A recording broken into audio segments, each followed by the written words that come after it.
Hello, I'm back with a request to discuss the relationship between the eldest daughter effect and chronic illness or autoimmune conditions. If you are new here, hello, welcome to the Healing Queen community. My name is Erin and I'm the Healing Queen. I am the oldest daughter in my family. I come from a traditional Catholic Christian background, so very strict upbringing. I am currently recovering from 2 autoimmune conditions: Crohn's disease, which is irritable bowel disease. It is an autoimmune condition that affects the digestive system. And then I also am recovering from psoriasis, a very severe case of psoriasis. So today I'm going to talk about the relationship between the eldest daughters and chronic illness or autoimmune conditions, because in my life I have seen a pattern where a lot of the women that I know with autoimmune conditions or disease or chronic illness are the oldest daughters in their families. There is a relationship here that not a lot of people are drawing attention to, and I think this is extremely significant, and this is how we can prevent these diseases and illnesses from manifesting in eldest daughters. And the other thing is that autoimmune disease is a women's disease, because 70 to 80% of people with autoimmune disease are women. It is a women's disease. And so this whole channel is drawing attention to what that means and how we can overcome it and how we can prevent it. So let's talk about the eldest daughters and chronic illness and autoimmune disease. Okay, sorry, I have notes here, so if I keep looking back and forth, that is why. I can get a little space Casey, so it helps to keep me on track. So let's talk about some of the things eldest daughters face in general first. Oftentimes they're faced with high responsibility and overachievement because they take on leadership roles in the family.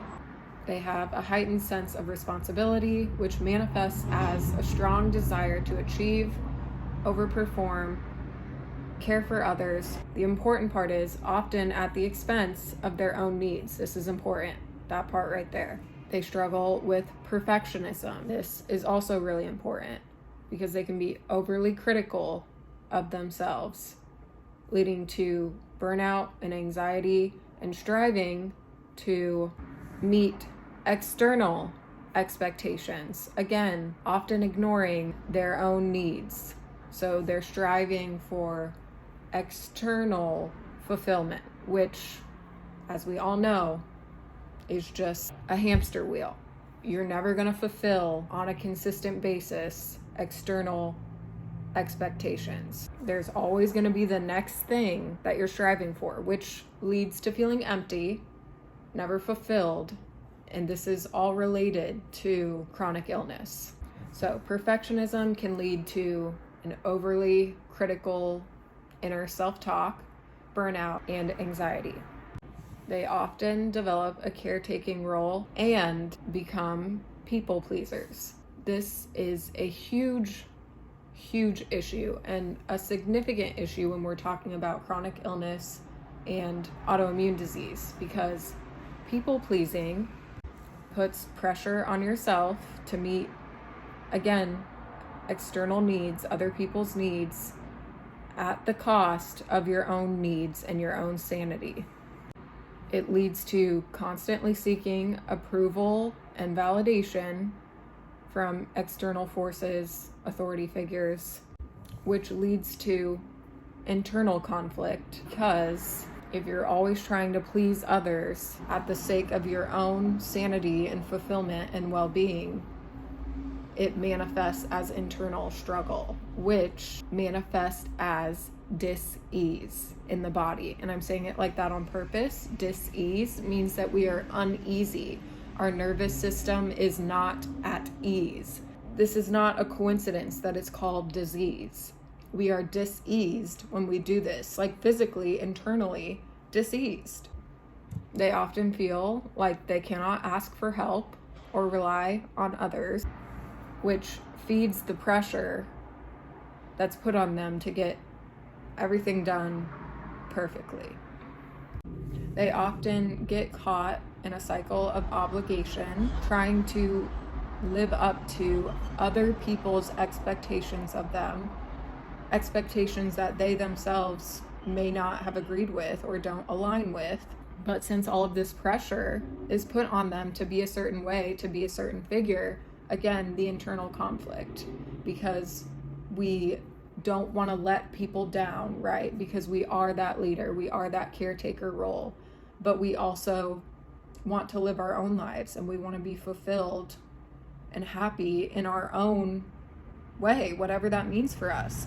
But when all of these external pressures, we're fed this from a young age, like you need to be this way, you need to be this role, whatever, and then we are constantly, like, if we just don't align with that and we're not meeting that, people often show disappointment towards us, which we internalize, and that's not our thing to internalize. We have no obligation to meet these made up expectations that other people have of us. We are entitled to our happiness, whatever that is and whatever makes us happy. But the eldest daughters often get caught in the in-between here, where they face shame from not being a certain figure, but they also just want to be themselves and be happy. So that, again, they're conflicted internally, which we need to give them a fucking break. Like, that's ridiculous to put these expectations on them. They want to live a fucking regular life just like everyone else. They want to do what makes them happy just like everyone else. And so a lot of my research on this topic involves Dr. Gabor Mate. I will link some of his work below. But he has dedicated his life to showing the relationship between chronic illness and emotional stress and trauma, specifically childhood trauma. He also stresses how people-pleasing and not being our authentic selves manifest as disease. And this is something that I have learned to be true over the years, whether it's family or relationships. And this is why in my work, I stress the importance of relational boundaries and being your authentic self. When we suppress our true authentic selves, our light, our true energy, we're creating that internal conflict. We are suppressing energy that is meant to be expressed.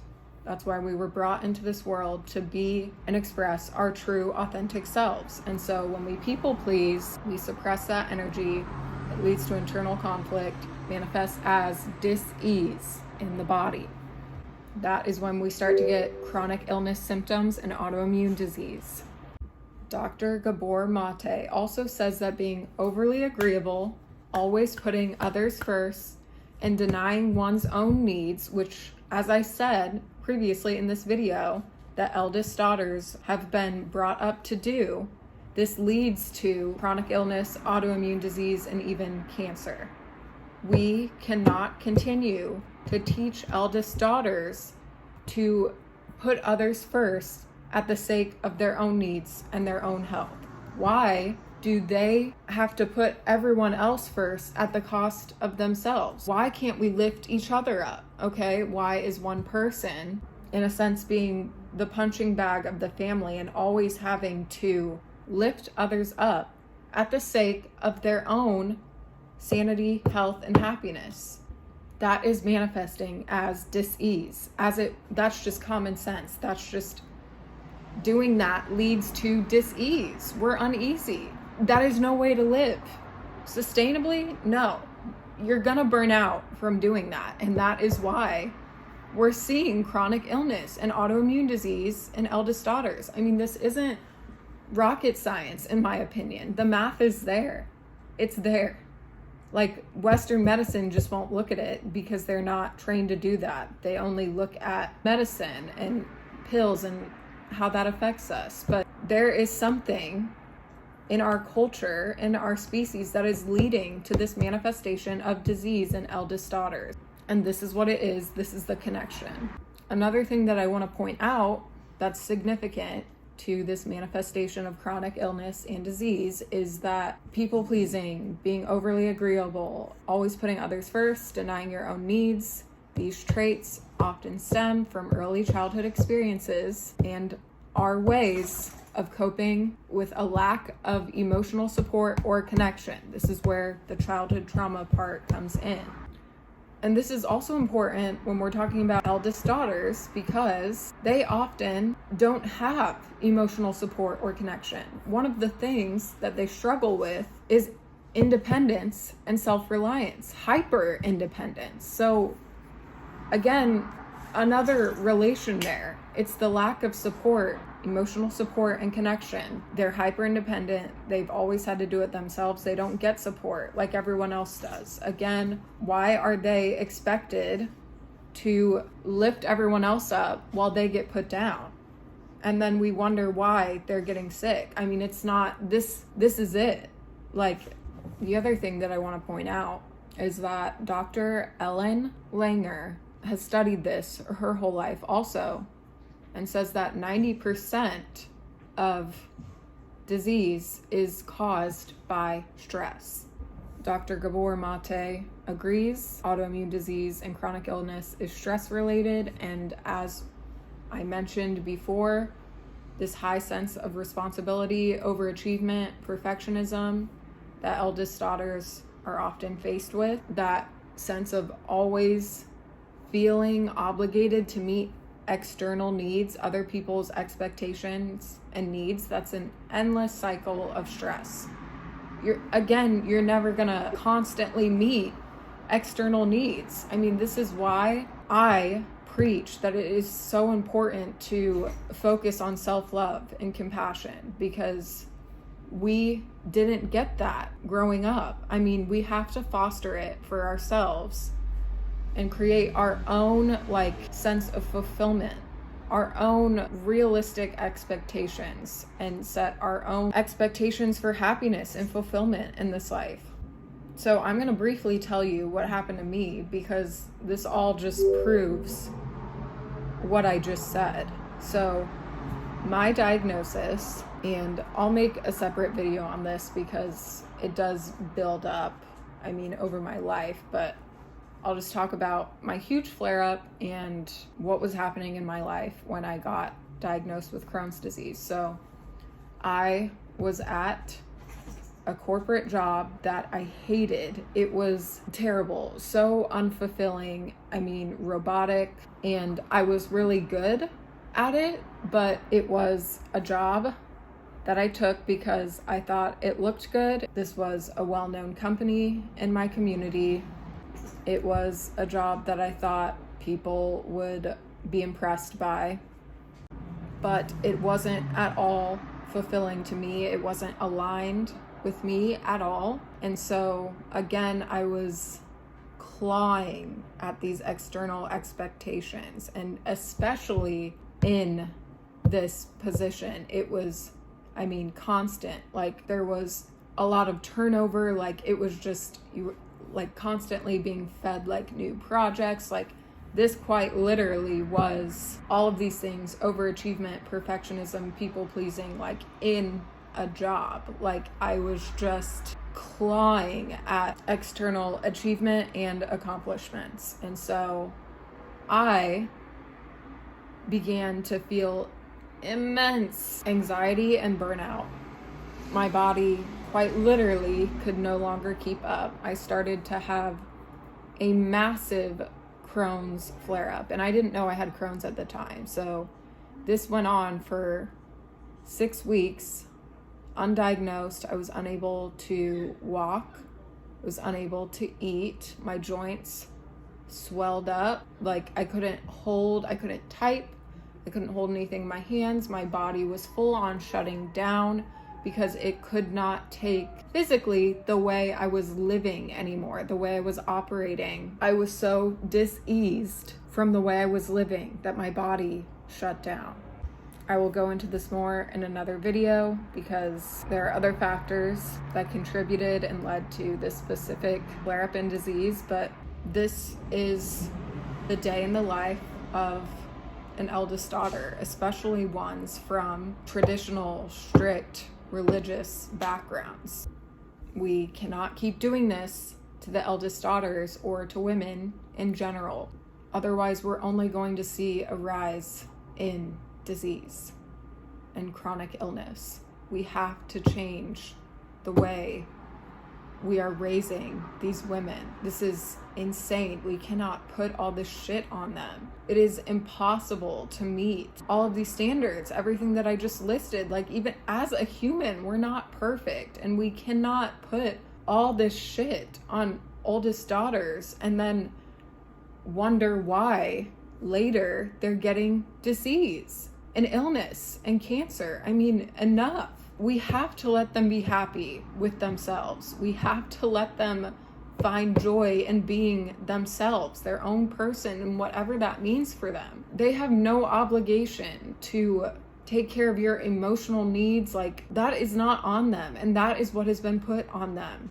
Often these women have been in toxic relationships where, again, codependency, people-pleasing manifests in their adult relationships because this is how they were raised. I mean, if you look at the way someone was brought up in their relationships, like, this isn't rocket science. We need to look at the patterns that are forming these women. So this was a brief, take on my thoughts on the relationships between eldest daughters, chronic illness, and autoimmune conditions. On the bright side, though, I am in the process of creating a workshop. I'm almost done for women recovering from autoimmune conditions, traumatic events, toxic relationships, everything that I've discussed in this video, because I have lived it and I have learned what is needed to overcome it. So I have compiled it into a workshop that I will be releasing soon, and this will give you everything that you need to focus on to improve your quality of life and to reduce symptoms of your disease and chronic illness. This workshop will give you the freedom to be yourself and live your life authentically, the way that you want to. It will show you how you can do that. It will empower you to do that, because this is what we need to do as women, as eldest daughters, to heal ourselves. Enough is enough, and I am going to show you how and give you the support to do that. So if you want to be updated, I'm going to put my website link below. You can subscribe to my newsletter, and I will give you an announcement when that is ready. I should be finished filming this month, so follow along. Follow my Instagram, my TikTok, my YouTube. I will post about it all on here. But if you have found this page and you are the eldest daughter, or you are a woman suffering from chronic illness and autoimmune conditions, please join the Healing Queen community, because this is our comeback era. This is the rise of the Phoenix era. Enough is enough. It's our time now. We're putting ourselves first, and we're prioritizing our joy and our happiness.